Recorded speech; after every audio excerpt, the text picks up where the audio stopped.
You have probably heard someone say we all have chapters. For this week's Positively Cincinnati, I met a man who has a book to prove it.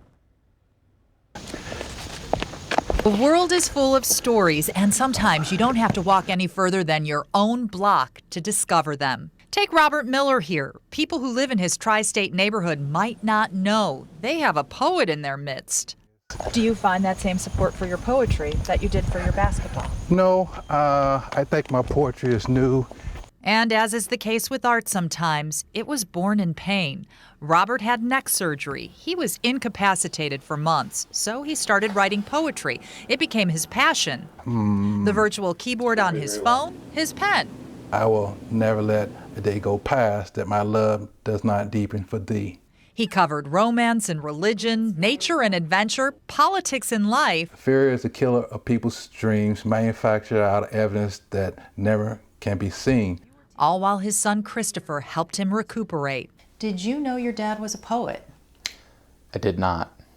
Maybe because the father of his childhood was in a different chapter. You heard us mention basketball at the beginning of this story. The pictures and the headlines show Robert was a big man on campus at the University of Cincinnati. He played for the Bearcats from 1974 to 1978. Before returning to school and becoming a social worker, Robert also played internationally and for the NBA. Talking about that time brings joy. Robert's proud of those days. But I wanted to do something and everything beyond basketball. So the man who was accustomed to leaving it all on the floor put it all on the page.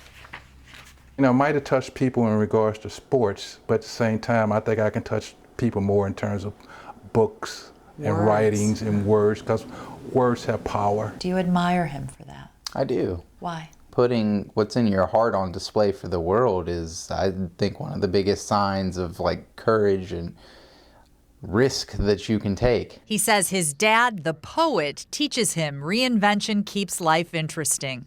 For Robert, the publishing of his book was unexpected. It came out of nowhere, and I look at it as a gift that I didn't know about, telling my story, and not through sports itself, but through life.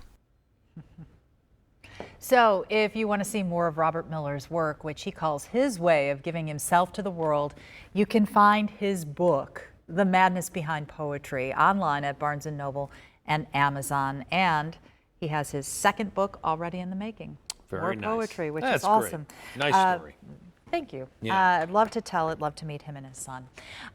So let's talk about the weather. There is some serious stuff happening. As Even nice why, as it is I here, know. it's as ugly down there. It's kind of the yin and yang of weather, you know? Yeah. Let's show you what's up with Hurricane Dorian and give you the latest, because not only is it a big story, of course, for the Caribbean, but it could very well be a story for the United States shortly. And, you know, it's not out of the question. Some of the models are bringing the moisture, the leftover moisture, even up to us by a week from Friday. So let's give you the update here. You'll notice the storm that's down there right now. The winds are at 80 miles an hour, but it is growing in intensity. You'll see overall that it's going to take a little dog leg, let's call it left, and make a move toward Florida. The problem with all of this is this intensity is going to grow, and by Saturday afternoon, we're talking about a major Category 3 storm potentially moving in to the east coast of Florida. But we call this the cone of uncertainty for a real reason. I know there's a line here, and that's the preferred track, but the reason why the National Hurricane Center gives you that cone, because as we know, hurricanes can be fickle. And here's a real good example of that. Let's go beyond the smartphone. Here's one model, and it pretty much mirrors that center line, bringing it in to about the Space Coast as we work into the first. If that happens as a major Category 3, that'll be the first time it's happened since 1851. And I was mentioning the potential moisture moving toward us, and this particular model has that very thing rolling up here by a week from Friday.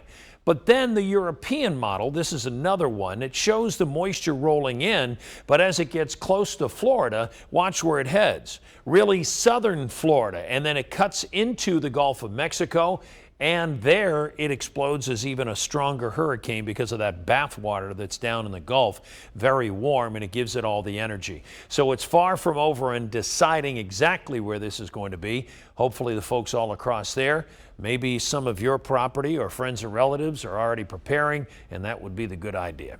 Okay, back here, we've got high pressure around. That's what made it so doggone nice today, and it'll be really the virtual same tomorrow. Sunny, low 80s, low humidity, just a terrific day. And then as we head into the weekend, we're going to see a slight chance of a shower starting Friday and rolling right through Monday. Couple of different